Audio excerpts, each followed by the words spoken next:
خب سلام دوستان، امیر هستم. خوش اومدین به کانال یوتیوبی من.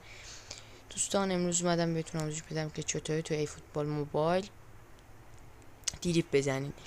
قبل از که بریم سراغ ویدیو حتما ویدیو رو لایک کنین، کانال رو سابسکرایب کنین، زنگوله کنارشم بزنین که هرچی من ویدیو میگیرم با خبر شین. برای اینکه دریبل بزنین شما اون دکمه ای که بازیکن رو کنترل میکنین یه بار میکشین بالا، یه بار میکشین پایین یا یه بار میکشین جلو و این نکته برام بهتون نشون میدم. نکته دش رو یکی دو بار کلیک میکنین تا دریبل بزنه. من براتون انجام میدم. اینجوری میتونین شما دریبل بزنین و بازیکن رو جا بذارین. خب دوستان، برای ویدیوهای دیگه خدا نگهدار.